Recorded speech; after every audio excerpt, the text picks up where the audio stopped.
ইরানের বিরুদ্ধে ইসরায়েলের শুরু করা যুদ্ধ লড়ছে যুক্তরাষ্ট্র। একদিন আগে এমন মন্তব্যই করেছিলেন মার্কিন পররাষ্ট্রমন্ত্রী মার্কো রুবিও। তবে এবার ইসরায়েল ইস্যুতে সামনে আসলো ট্রাম্প প্রশাসনের মতভেদ।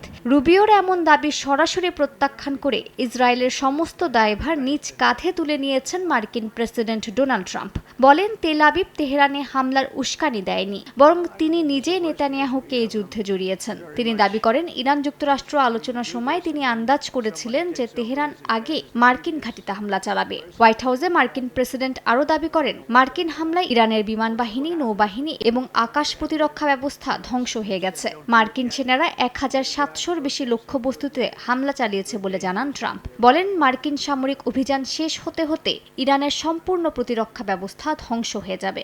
I think they were going to attack first, and I didn't want that to happen. So if anything, I might have forced Israel's hand. But Israel was ready and we were ready. ট্রাম্পের মতে সবচেয়ে খারাপ পরিস্থিতি হবে যদি ইরানের নতুন নেতা আগের মতোই ক্ষতিকর হয়। তিনি বিদেশে নির্বাসিত রেজা পাহলভিকে ভবিষ্যতে নেতৃত্বের জন্য উপযুক্ত মনে করেন না। মার্কিন প্রেসিডেন্ট জানিয়েছেন, ইরানের মধ্য থেকেই নতুন নেতা বেছে নেওয়া উচিত হবে। এ সময় ট্রাম্প জোর কণ্ঠে দাবি করেন, ইরানে আয়াতুল্লাহ আলী খামেনির পরবর্তী সব উত্তরসূরি নিহত হয়েছেন।